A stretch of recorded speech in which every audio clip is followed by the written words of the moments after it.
তুমি যেমন সুন্দর, তোমার কাজগুলোও তেমন সুন্দর। এগিয়ে যাও, দোয়া রইল। আমাকেও এগিয়ে নিও দিদি। তোমাদের ভিডিও দেখেই আমি মনে অনেক সাহস আর শক্তি নিয়ে একটা চ্যানেল খুলেছি। লাভ লাভ লাভ লাভ। তো তোমার কমেন্টটা তুলে ধরলাম বোন, আশা করছি তুমি খুশি হবে। আর হ্যাঁ, অবশ্যই তুমিও এগিয়ে যাও, আমার দোয়া রইল। আর সত্যি কথা বলতে তুমিও অনেক সুন্দর, অনেক ভালো। কারণ আমি সবসময় একটা কথা বলি, আর আমি এটা মানি, সবাইকে এটা মানতে হবে বন্ধুরা। কারণ যে মানুষ নিজে ভালো, সেই অন্যকে ভালো বলতে পারে। হ্যাঁ, এটা ঠিক যে দোষ গুণ দুটো নিয়েই মানুষ, কিন্তু যারা পজিটিভ চিন্তাধারা রাখে, যারা সবসময় ভালো চিন্তা ভাবনা করে, তারাই অন্যের মধ্যে শুধু ভালো গুণটাই খুঁজে পাবে। তারা খুঁটিয়ে খুঁটিয়ে ভালো দিকটাই খুঁজে বের করবে। হ্যাঁ, যারা নেগেটিভ, তারা তো ভালোটাকে ঢেকে চেপে রেখে সবসময় মানে যেটা খারাপ সেটাই খুঁজে বের করবে। তো এই বোনটার মতো অনেক বোনই আমার অনেক কমেন্ট করেছে, তোমরা সেই কমেন্টগুলো আস্তে আস্তে আমি তুলে ধরছি, সাথে থেকো বন্ধুরা। তো হ্যালো বন্ধুরা, আমি তপু, আর তপুর ছোট্ট পৃথিবীতে তোমাদের সবাইকে স্বাগত জানাচ্ছি। কেমন আছো তোমরা সবাই? আশা করছি সবাই ভালো আছো, আর আমার মতো জাস্ট বিন্দাস আছো বন্ধুরা। ওই এখন বাজে দুপুর 12টা কি 12:30 এমনটাই হবে। তো সকালে তো রান্না বান্না খাওয়া দাওয়া সব কিছুই কমপ্লিট হয়ে গেছে। আজকে করেছিলাম ডাল আর মনে হয় ভিন্ডি আলু ভাজা। হ্যাঁ, এটাই করেছি। মাছ ছিল না, বাবা গেছিল মার্কেটে ওদিকে, তো মাছ নিয়ে এসেছে। তো সমস্ত কাজকর্ম গুছিয়ে গাছিয়ে তারপরে একেবারে দেখো অনেক লেট হয়ে গেলো কাজ গোছাতে গোছাতে। আর আজকে তোমাদের সাথে আমি সকাল থেকে ভিডিও শেয়ারও করিনি। তারপরে হচ্ছে রান্নাঘরে ঢুকলাম। এখন এই রান্নাটা করতে করতে আবার দুপুর 1টা ওই 1:15 মতন বেজে গেল। তাই একসাথে আবার খাওয়া দাওয়া করে নিলাম। মাছগুলো ভেজে ঝোলটা করে নিলাম। সকালবেলায় ভেবে রেখেছিলাম দুপুরবেলা ছেলে মেয়েকে পকোড়া করে দেবো, তা না হলে ওরা আবার ভাত খাবে না। আর সকালে দিয়েছিলাম হচ্ছে কি বলে পাঁপড় ভেজে দিয়েছি। কোনো কিছু একটা যদি না হয় না বন্ধুরা, খেতেই চায় না। এদের খাওয়ানো যে কত বড় একটা জ্বালা, মানে কি বলি তোমাদের।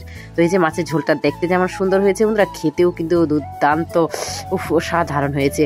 তো জাগে যে একটা আলু কেটে নিলাম, আর হচ্ছে একটা পেঁয়াজ, আলুগুলো গ্রেট করে তারপরে দেখো ধুয়ে নিচ্ছি। ধুয়ে নিয়ে তারপরে হচ্ছে পেঁয়াজটাও কুচি কুচি করে কেটে দিব, বেসন দিয়ে করে দিব তখন ছেলে মেয়েকে। কাঁচা লঙ্কা দিলে তো দারুণ লাগবে খেতে, কিন্তু আমার ছেলে ওই যে ওর মুখে বললে ও তো কান্নাকাটি করে, পারে না এখন খেতে শিখেনি, তার জন্য একটু গুঁড়া লঙ্কায় দিয়ে দিই। আর কাশ্মীরি লঙ্কাটা আর কি, যেটা ঝাল তো তেমন লাগে না, হালকা একটু ঝাল লাগে কিন্তু কালার হয় এটাই। আরে বেসন দিয়ে দিলাম, ব্যাস। এখন পকোড়াগুলো করে নিয়ে তারপরে ওদেরও খেতে দিব, বাবাকেও খেতে দিয়ে দিয়েছি, তারপরে হচ্ছে বাচ্চাদের খাওয়াবো। আর একটা কমেন্ট পড়ে নেই, তোমার কথাগুলো শুনতে ভালো লাগে, আমি তোমার ভিডিও ছাড়া আর কোনো ভিডিও দেখি না। আমার নাম শুভ্রা। তো শুভ্রা বোন, দিদিভাই, দিদি কি জানি না, তো বন্ধুই বলছি। তো তোমার নামটা নিলাম, আশা করছি তুমি খুশি হবে। আর আমাকে এতটা এতটা ভালোবাসার জন্য, মানে কি বলবো, ধন্যবাদ শব্দটা অনেক ছোট হয়ে যাবে। তোমাকেও অনেক অনেক অনেক ভালোবাসা আমার তরফ থেকে। তুমি তো আমাকে দেখতে পাচ্ছ আমি কেমন না কি, সব কিছুই আমার ব্যাপারে জানো তোমরা। মানে তুমি শুধু বললে ভুল হবে, অনেকেই যারা আমাকে ভালোবাসো, তো তোমরা জানো, দেখো আমাকে, সে কারণেই ভালোবাসো। আর আমি শুধু কমেন্ট পড়েই তোমাদের সত্যি বলতে অনেক অনেক অনেক অনেক অনেক ভালোবেসে ফেলেছি। যারা তো আমার রেগুলার যারা কমেন্ট করে, তো তাদের তো আমার চেনা হয়ে গেছে, কিন্তু যারা মাঝে মধ্যে করে তো তাদের ভুলে যাই একটু। ওই যে বলে না, প্রতিদিন দেখলে পাশে থাকলে মনে থাকে, এটা তো ঠিক। দূরে একটু চলে গেলে সম্পর্কটা হাজারও গভীর হোক। যেমন নিজের বাবা মা, আমরা আমাদের মেয়েদের সম্পর্কটা দেখলেই তো হয় যে বাবা মা জন্ম দিয়েছে আমাদের, তাদেরকেই আমরা আস্তে আস্তে ভুলে যাই।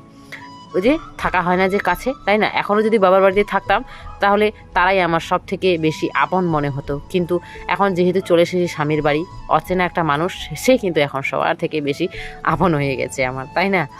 ও দিদি, আমার নামটাও নিও, আমার নাম ভূমিকা, আর আমার বাড়ি রায়গঞ্জ।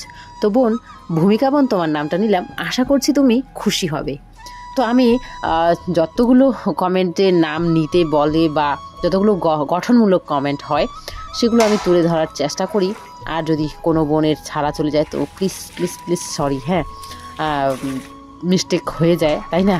আর যা রোদ্দু দিয়েছে বন্ধুরা, দেখো এই যে ফুলের গাছটা, সবগুলো তো পাতাবাহার, কিন্তু ওই ফুলের গাছটা শুধু দেখো বন্ধুরা, মুরঝায় কেমন হয়ে গেছে। মনে হয় কতদিন যে ওকে জল দেওয়া হয়নি। শুধু আজকে সকালে আমি জল দিইনি, বললাম না দেরি করে ঘুম থেকে উঠেছি, আর তারা ছিল খুব কাজের, গাছগুলোকে জলেই দেয়নি। তো এই যে এখন বিকালবেলা দিয়ে দিলাম। তো উঠোন ঘর ঝাড়ু করা হয়ে গেল আমার।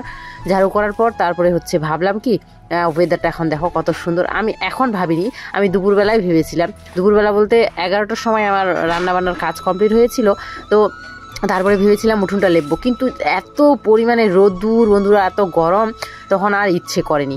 বাবা আবার মাছ নিয়ে চলে এলো, মাছ রান্না করতে হবে, বাছতে হবে, সে কারণে আবার থাক এগুলো বাদ দিয়ে দিলাম তখন এই কাজগুলো। তার জন্য ভাবলাম যাক বিকালবেলা করব। তার জন্য হচ্ছে গোবরটা কিন্তু আমি গতকালকেই এনে রেখেছিলাম, জলে ডুবিয়ে রেখে দিয়েছি, তো এখন আমি লেপে নিচ্ছি। বেশি দেরি লেট করলে আর কি গোবরটাও নষ্ট হয়ে যাবে, তার জন্য আজকেই লেপে নিচ্ছি। ঠান্ডা ঠান্ডা ওয়েদারে না এসব কাজ করতে তাও ভালো লাগে, আর কিন্তু সকালবেলা যা রোদ্দুর থাকে তখন ইচ্ছে করে না।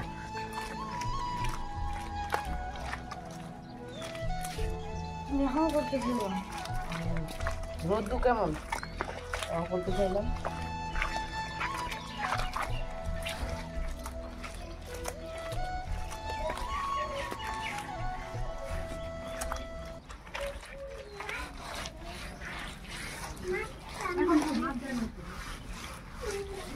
সান বাবা দুজনেই গেল বাজারে ওদিকে, আর বিভূষণা কিন্তু এখনও ঘুম থেকে উঠেনি। আর ও ঘুম থেকে না উঠলে আমিও কিন্তু উঠতে পারি না। ও যতক্ষণ শুয়ে থাকবে, ঘুমিয়ে থাকবে, আমাকে ওর কাছে থাকতেই লাগবে। আর যখন মানে গভীর ঘুমে থাকে তখন যদি উঠে চলে আসে ঠিকই আছে, কিন্তু যখন ও ঘুম থেকে উঠবে, চোখ খুলে যদি আমায় না দেখে, ও সবসময় প্রতিদিন ওর কান্নাকাটি এগুলো থাকবেই, ও কান্না করবেই। তো ঠিক তেমনটাই হয়েছে আজকে বন্ধুরা।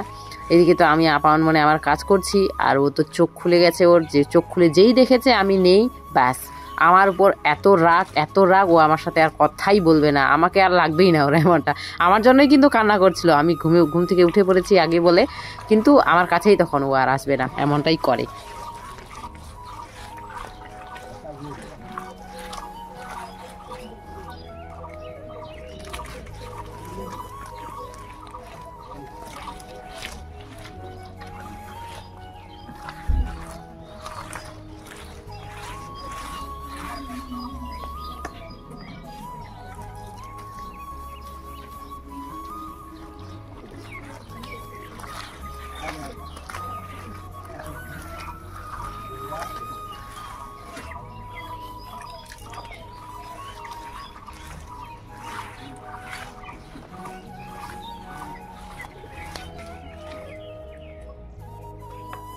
দিদি ঝাড়ু দিয়ে গোবর দিতে পারো না, তোমার কষ্ট কম হয়?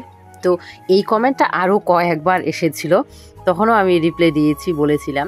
তো হ্যাঁ, আমি কি বলতো গোবর দিয়ে দিতে পারি, কিন্তু আমার কাছে না একদম ভালো হয় না, সুন্দর হয় না আর কি। এইভাবে দিলে দেখো কত সুন্দর একটা মানে দাগগুলো যে হয় সেটা সুন্দরভাবে যায়, আর গোবরটাও আর কি আমার মনে হয় কম দিয়েই হয়ে যায়। আর ওইভাবে করলে না আমি সামলাতে পারি না। এক গোবর বেশি যদি হয় তাহলে ঠিকই আছে, অনেকটা গোবর থাকলো কোনো চিন্তা নেই, যেমন খুশি করে নিলাম। কিন্তু এখানে তো আমার এক তো গোবর হচ্ছে অল্প একটু, নাই গোবর আমাদের জানোই। আর তারপরে হচ্ছে যদি ওইভাবে ঝাড়ু দিয়ে করি আমি নষ্ট করে ফেলি, বেশিরভাগ পারি না করতে। আর এই যে সৌন্দর্যটাও ফুটে ওঠে না আমার কাছে, সেই জন্যই আর কি। কিন্তু আমি আমার মাকে দেখতাম, মা ঝাড়ু দিয়ে করতো, অনেক সুন্দরভাবেই করতো, কিন্তু আমি পারি না সত্যি কথা বলতে, সে কারণে আমি হাত দিয়েই করি। হ্যাঁ, অনেকেই এই কমেন্টটা করেছো আমাকে যে ঝাড়ু দিয়ে করলে নাকি কষ্টটা কম হয় আর কি, ভালো হয় আমার জন্য, কিন্তু আমি পারি না সত্যি গো, তার জন্যই হাত দিয়েই করি।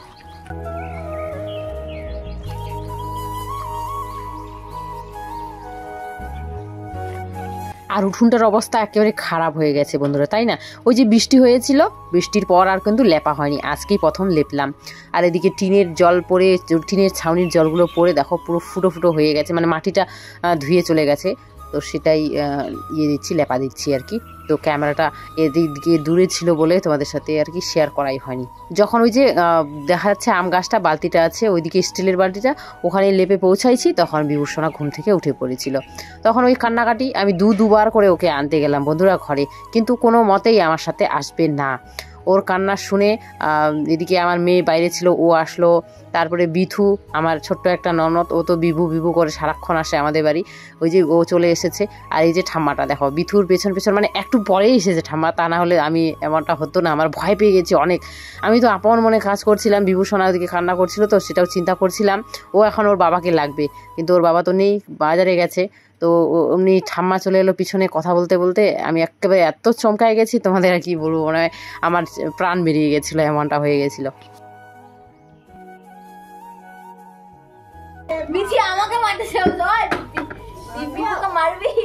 কমপ্লিট করলাম, কমপ্লিট করে আরও একবার হাতটা ধুয়ে বিভূষণের কাছে গেলাম, কিন্তু আমাকে এত রাগ দেখাচ্ছিল, আমাকে মারছিল, আর কেন আমি ওকে ছেড়ে চলে গেছি। এই যে ঘ্যান ঘ্যান ঘ্যান ঘ্যান করেই আছে। ওকে এখন বন্ধুরা সামলানো একদমই যাবে না। ওর বাবা যদি আসে, ও কিন্তু এখন বাবার জন্য কান্না করছে, কিন্তু ওর বাবা আসলেও ওকে সামলাতে পারবে না।